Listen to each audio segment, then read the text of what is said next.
Hello everyone, welcome back to knowledge for future study channel. इस video में मैं soil engineering की properties की कुछ टर्म्स डिस्कस करूंगा।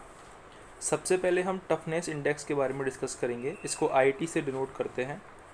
It represents strength of soil and it's plastic limit. इसका formula क्या होता है? IP upon IF।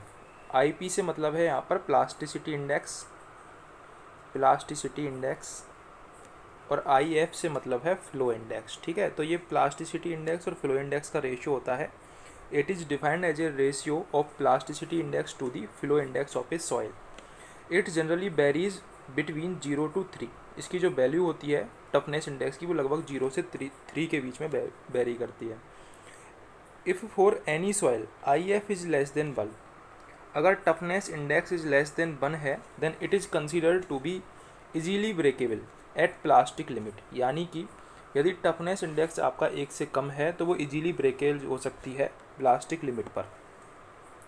अगला हम डिस्कस करेंगे डेंसिटी इंडेक्स, जिसको हम relative density, degree of denseness ये भी बोल सकते हैं। It is used to represent relative compactness of coarse grain soil. Coarse grain soil का मतलब होता है कोइजन लेस सॉइल, और कोइजन लेस सॉइल में सैंड आता है, मेनली सैंड और ग्रेवल। ठीक है, तो कोर्स ग्रेन सॉइल की जो रिलेटिव कम्पैक्टनेस है उसको बताता है डेंसिटी इंडेक्स। डेंसिटी इंडेक्स का फॉर्मूला क्या होता है? इसको ID से डिनोट करते हैं और इसका फॉर्मूला होता है E maximum minus E upon E maximum minus E minimum. ये फॉर्मूला भी डायरेक्ट पूछा जाता है एग्जाम में, 1 नंबर का अगर क्वेश्चन आए तो E maximum minus E upon E maximum minus E minimum. जो E मैक्सिमम होता है वो लूजेस्ट स्टेट में बॉयड रेशियो होता है, और जो E मिनिमम होता है वो डेंसेस्ट स्टेट में बॉयड रेशियो होता है। ठीक है, E maximum void ratio in loosest condition, E minimum void ratio in densest condition, E equal to natural void ratio in field. ठीक है, जैसा कि आपको डायग्राम में दिख रहा होगा, लूजेस्ट स्टेट में E मैक्सिमम होता है, B मैक्सिमम होता है और गामा DB मैक्सिमम होता है। ऐसे ही डेंसेस्ट स्टेट में E मिनिमम होता है, B मिनिमम होता है और गामा DB मिनिमम होता है। तो ये था फॉर्मूला जो कि आपको याद रखना है डेंसिटी इंडेक्स का। ये कम्पैक्टनेस को दिखाता है। ID in terms of gamma D. Gamma D यानी कि यूनिट वेट की टर्म में ID को कैसे रिप्रेजेंट करते हैं? गामा डी होता है G gamma W upon 1 plus E। ठीक है, ड्राई यूनिट वेट इसका फॉर्मूला है। यहाँ से बॉयड रेशियो का फॉर्मूला निकल के आ जाएगा आपका G gamma W upon gamma D minus 1। ये फॉर्मूला आ जाएगा बॉयड रेशियो का। ठीक है, तो बॉयड रेशियो किसके समानुपाती है? 1 अपॉन गामा डी के। ठीक है, तो बॉयड रेशियो की जगह हम गामा डी पुट कर देंगे जहाँ पर E मैक्सिमम था। ठीक है, तो 1 upon gamma D minimum minus 1 upon gamma D upon 1 upon gamma D minimum minus 1 upon gamma D maximum. जहाँ पर E मैक्सिमम था वहाँ पर गामा डी मिनिमम आएगा। ठीक है, ये भी आपको याद रखना है।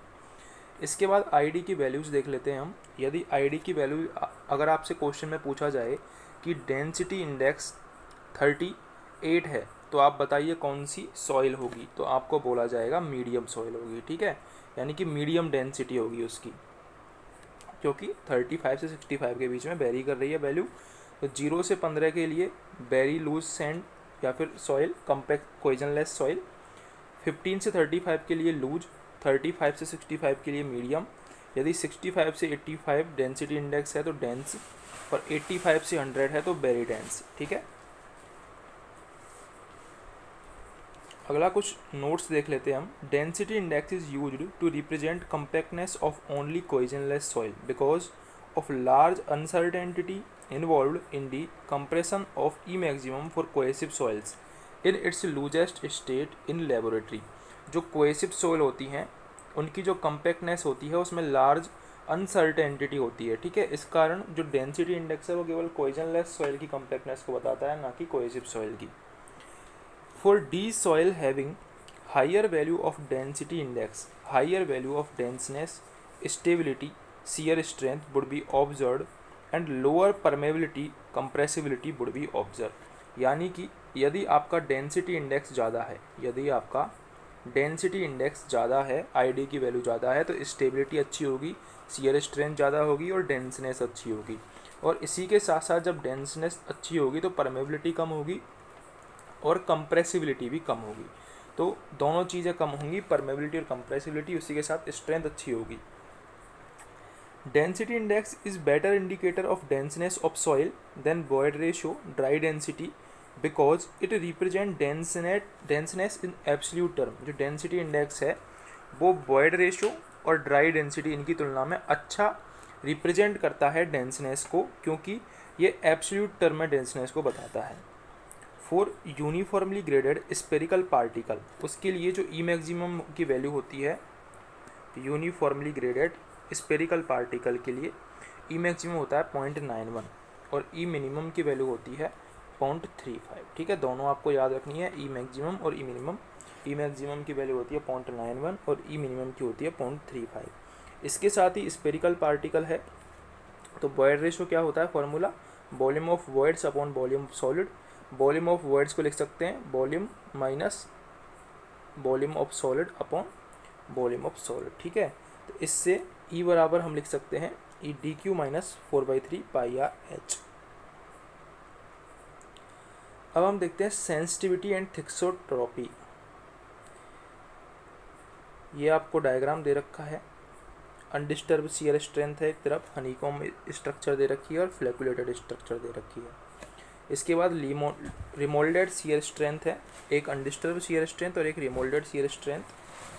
जो सेंसिटिविटी होती है वो होती है consistency of undisturb sample of clay is change upon remoulding even at same water content. यानी कि जो अनडिस्टर्ब सैंपल है क्ले का, उसकी जो कंसिस्टेंसी है वो चेंज होती है रिमोल्डेशन पे। ठीक है, जब उसको रिमोल्ड करते हैं हम। दिस चेंज इन कंसिस्टेंसी और इन डिग्री ऑफ फर्मनेस और in strength take place due to 4 factors. पहला फैक्टर क्या है, permanent destruction of soil solids upon remoulding, permanent loss होता है ये पहला लॉस। दूसरा reorientation of water molecules in the observe layer of soil solids, यानी कि जो कुछ पार्ट है वो तो परमानेंटली डिस्ट्रक्ट हो जाता है और कुछ पार्ट है वो रीओरिएंटेशन होता है वाटर मॉलिक्यूल्स का इन ऑब्जर्व लेयर में। This loss in shear strength of soil is represented in terms of sensitivity, which denotes the degree of disturbance of sample upon remolding. Sensitivity is defined as the ratio of unconfined compressive strength of soil in undisturbed condition to the unconfined compression strength in remolded state. ठीक है, sensitivity का formula होता है unconfined compressive strength upon remoulded shear strength. ठीक है, undisturb shear strength upon remoulded shear strength, ये होता है सेंसिटिविटी का फॉर्मूला।